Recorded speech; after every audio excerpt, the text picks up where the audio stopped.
Alright guys, this one's going to be Tuna View today. This one's going to be Tuna View for the Walking Dead universe, and another Walking Dead universe Q&A video for today. We're going to be doing another Q&A video going over some of your guys' Q&A comments and questions. The Walking Dead is coming back real soon, folks, like literally a month, so for the next few weeks, we will definitely be doing more of the Walking Dead universe content, more Q&A videos, all that type of stuff. Thank you all for your amazing comments and questions, by the way, for the Walking Dead universe. Definitely going to be exciting to have Dead City back.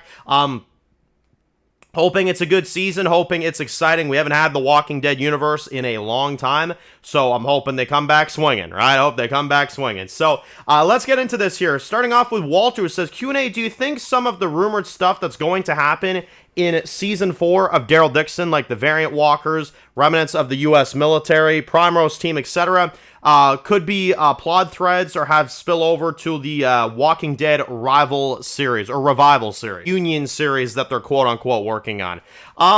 Potentially. You know, I'd say the variant walkers is the most obvious one out of the ones that I think they'll probably include. I think variant walkers will definitely continue to be a thing in this revival Walking Dead series whenever they decide to make that. In terms of the remnants of the U.S. military, yeah, I've heard about that. Like, I've heard people actually mention that, like, that's why Daryl looks so beat up in Season 4 of Daryl Dixon. Is, like, something to do with this U.S. military of some kind. But again, if doing U.S. military, you would think that that's going to be in the U.S., right? Not in Spain. So I'm not sure what the deal is there, unless they're going overseas for some kind of mission and some kind of reason, and then maybe that's the key to get Daryl back home. That might be what it is, honestly. Like, maybe Daryl steals a frickin' chopper of theirs and goes home. I don't frickin' know. Or like a jet of theirs or some kind. I don't frickin' know. Maybe they make an ally there or something, you know, and then the dude brings them back. So I don't know. I would say right now, at least, yeah, I think that is hard to say. Variant walkers, though, I think will be involved. Primrose team, I feel like they have to be because they keep promoting this idea, but they never do anything with it. So I'm going to say at this point, yeah, Primrose team, I think will have something to do with the crossover reunion series of some kind. The U.S. military one is a bit more 50-50 for me. And then variant walkers, I'm saying 100%. They're definitely going to advertise that for the reunion series when they eventually do that. The next one comes from Aaron, who says, do you think the Dama and the Croat live for a few episodes? Because probably the trailers are trolling with those characters because of what happened to Season 2 and what their role for to be redeemable. It might be like, okay, well, fans clearly don't like the Dama. They clearly don't like the storyline. So let's not put her in a lot of the advertising, even though she's actually in a good bunch of the season. I hope not, man. I hope the Dama is a quick, you know, kind of just, you know, see you later type of situation. I don't like the character, and not in like a, like, oh, the villain is so evil type of thing. No, I just don't like the character. I don't like the character. I think the actress, it's a waste of an actress, genuinely, because the actress is doing a damn good job. I just don't like the storyline. I don't like anything about it. I don't like anything to do with the whole Herschel thing and just the way that they're executing it. It's very, very strange the way they're going about it. I just think in general the Dama is kind of weighing down the series, at least for me, as long as she's there. So I'm actually hoping it's the opposite. I hope the trailers are exactly what it seems. Like, she's quickly there, and then they end up killing her off pretty quickly. I don't know. Look, again, I love the actress. I love, you know, her role in Ozark. She was really great in Ozark. I just don't think the Dama is working anymore as a character. I feel like all she's doing is ruining Herschel's character. And, you know, again, Herschel seems to be back with Maggie in the trailer, and apparently he's learning medicine or something like that. So that's why I think ultimately, no. I think Herschel will be back with Maggie, and I think the Dama will be dead within the first episode or two. That's what I'm thinking is going to happen here. Just because I couldn't really see it going any other way, if I'm being honest. I just couldn't. So that's why I'm saying I think the Dama will be dead soon. I think the trailers honestly aren't showing much of her because I don't think she's going to be that relevant this season. I think they're going to wrap her up pretty quickly, if I'm being honest. The next one comes from Metis, who says, Q&A, Nadia Hilker recently appeared on Eleanor Masura's after years away from social media. Do you think this could mean that the two might be in talks to appear in the revival Walking Dead series? So, yeah, you're basically saying Magna and Kimiko. Well, or Yumiko, right? Is that her name, Kimiko? No, Kimiko's the boys. I haven't seen these characters in that long, honestly. That's why I'm saying that. No, Yumiko and Magna, that's what it is. So, yeah, look, I mean, they were kind of forgettable characters for me on the original show, if I'm being honest with you. I mean, they weren't bad or anything. They were kind of just like, you know, they're kind of just there. I would say ultimately right now, getting those characters back is kind of like if they do it, they do it. If they don't, they don't. You know, if that makes any sense. Yumiko, I did kind of start liking a little bit more in season 11. I felt like they did give her a little bit more screen time, so I'd be okay with seeing her return, but I'm also all right with leaving them just concluded, you know, because they got back together at the end, you know what I mean? I remember, like, you know, she kissed her and stuff, and, you know, I think I'm good with that as their ending, but if they bring them back, as long as they don't kill either of them off, or even if you do, honestly, I mean, it's not going to be the end of the world for me, but, yeah, I'd say you could bring them back for sure, you know, if the actresses are down, then I'd say, yeah, sure, you know, we need as many familiar faces as we can get, I'd say, so... Yeah, the next one comes from Paul, who says, yes, Dan, I want everything Maggie. Dan, they should end Dead City. They shouldn't end Dead City ever. And here's why. Maggie. Also, can we still have the reunion because it happened in the past? I just don't get to see what happens yet. Then Dead City is set years in the future after the reunion already happened. We just haven't seen it yet. Dan, they need to let Maggie and Negan finally find Glenn's mother and sister. It would be huge. Michelle, Jan, and Glenn's mother, what do you think? Okay, so let me try to break this down here. So, you don't want Dead City to end ever because of Maggie. Well, actually, I would say this, Paul. I would actually say, look, what if you put Maggie in a crossover series? Would that work for you? Would that work for you? It's still Maggie, right? There you go. You know, it's still Maggie. Look, Maggie's great too. I understand. I definitely enjoy Maggie's character. So I'm all right with, you know, putting her in a crossover. You know, I get it though. You know, a leading, you know, character. It's your favorite character of the franchise leading their own spinoff. You don't want the spinoff to end. I get that. But I feel like Maggie would actually be better used in a crossover series, in my opinion, than she would be in just a series about her going after Negan the whole time, you know?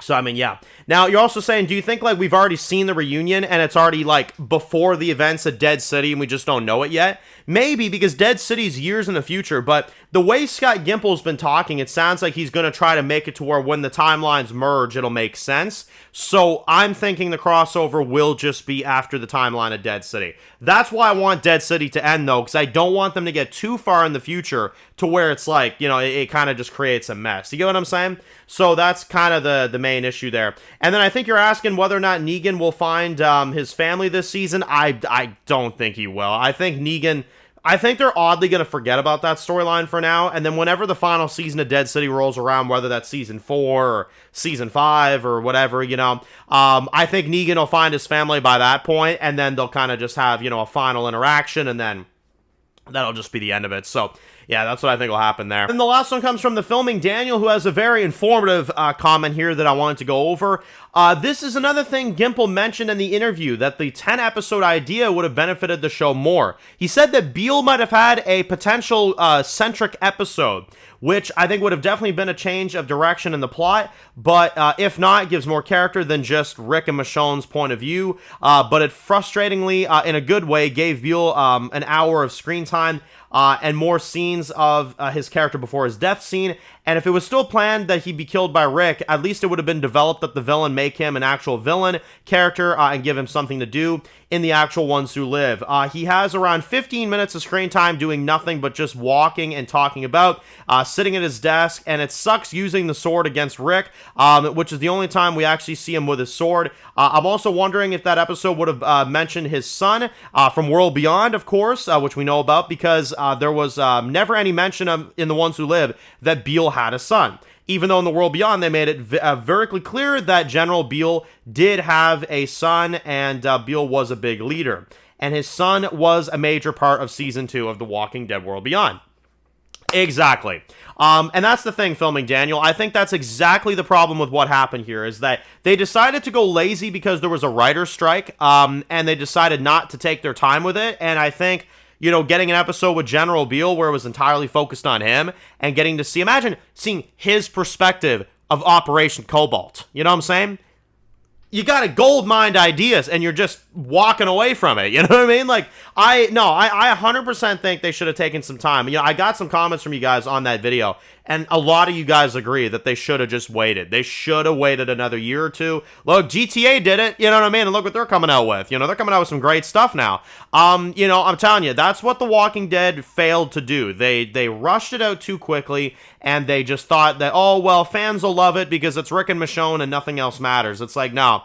You built up a storyline for years. You should have done more with it than just, oh yeah, Beale sits in his office for a couple minutes and then Rick kills him. Like it's pathetic, you know.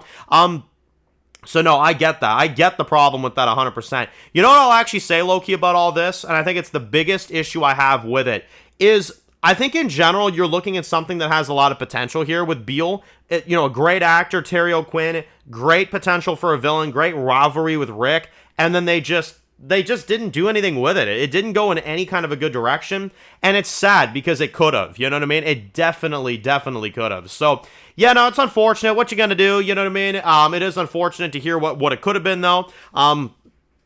Hopefully at some point, you know, we get some kind of payoff for these characters all being in one spot again, you know?